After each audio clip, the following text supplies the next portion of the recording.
So how does the new Tesla Model 3, an EV, an electric vehicle, compare to a new Honda Civic? I know it might not be a fair comparison, right?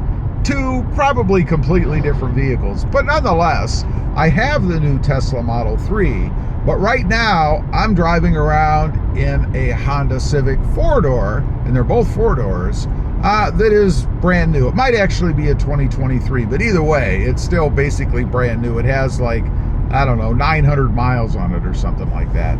Well, first of all, obviously, the Tesla is an electric vehicle. This is a gas vehicle. And one thing that I've kind of had to readjust to as far as cars go is that I have to go to a gas station. I can't just plug in my car at home, which is what I do with the Tesla, and it's fully fueled and ready to go whenever I'm ready to take off. And speaking of taking off, wow, what a difference. I mean, electric vehicles, power delivery is immediate. I mean, when you step on the accelerator, you go, right? There's no hesitation. There's no winding up to get to speed. Everything is right there, right from the beginning when you hit the accelerator pedal. I love that. Now, don't get me wrong. It's not like this Honda Civic is a dog. It's actually not too bad for a 4-cylinder ICE setup. But nonetheless, it's nowhere near as quick or as, fast as what the Tesla is. Let's talk about ride comfort. Honda does a really good job. I mean, this Honda Civic is really pretty smooth. There's some bumpy roads and things I've gone over here. Nothing like what I have in Texas, but here in Ohio. And I have to say, the Tesla still wins out. It is a lot smoother going over the bumps and things in the road. Handling wise, it's crisper, I guess is the best way to describe it. When you're taking the turns or going through curves or even just turning into a parking space, it is much more crisp, that feeling. And I'm not sure if the Honda Civic has electric steering or not. I know the Tesla does. There's no more drive shaft or not drive shaft, but no steering wheel shaft. Drive shaft, we'll call it the same. There is no connection between the steering wheel and the yoke, if you will, to turn the wheels. And you can tell, you can feel the difference when you're driving around. Again, I think crisper or crispness is the best way to describe it. The Tesla is a much more crisp feel. Of course, on the inside, looking around at all the stuff in here, we've got all of the dials and the decorations and different trims and all this buttons and stuff. We don't have anything like that in the Tesla. Obviously, the Tesla is very minimalist.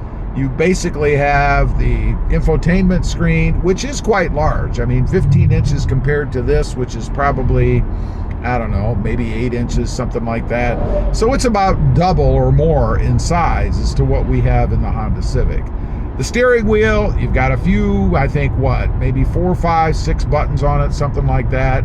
I've got way more than that on the steering wheel. And then, of course, the stalks on the steering wheel, the turn signals, the lights, the windshield wipers, all that stuff, still traditional on the steering wheel.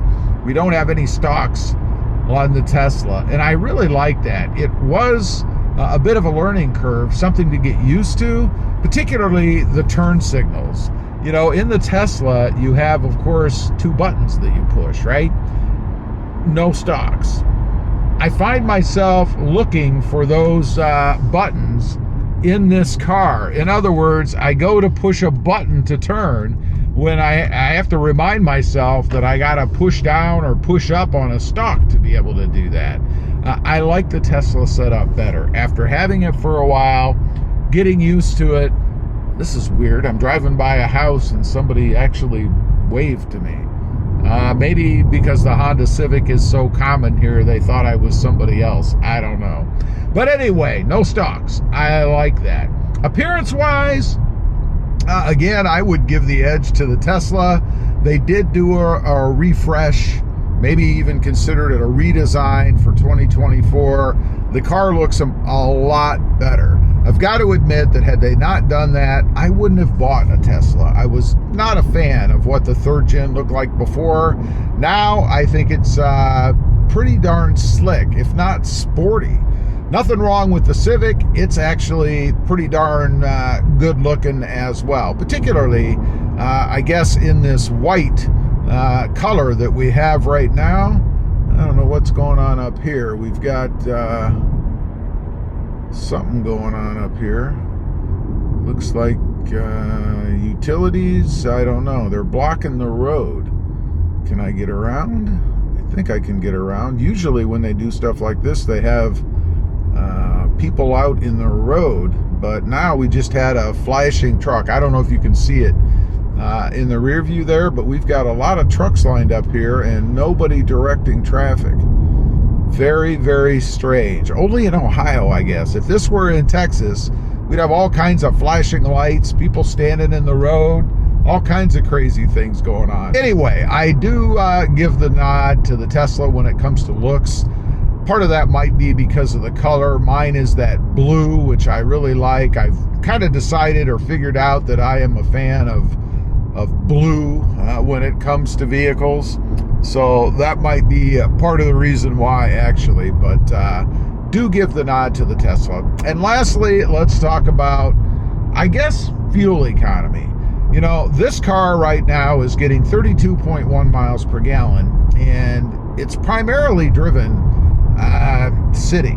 So it doesn't get a lot of freeway driving where you would increase that miles per gallon number. It probably would be more in the range of, I'm guessing, 35 to 36 miles per gallon, something like that.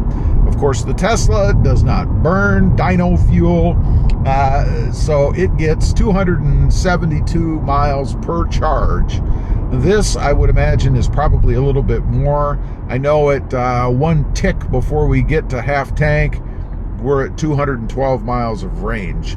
So I guess the Honda would get the nod when it comes to distance or a number of miles you can drive from a full tank, whether it be EV or gas.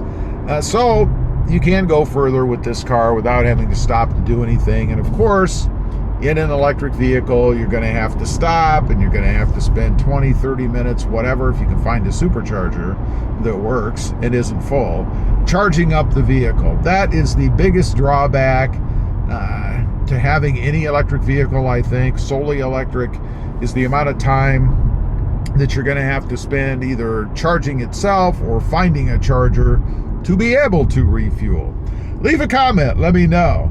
You ever take, or would you take, your Tesla or any electric vehicle on a long distance trip, primarily because of the charge time and maybe the difficulty in finding a charger somewhere?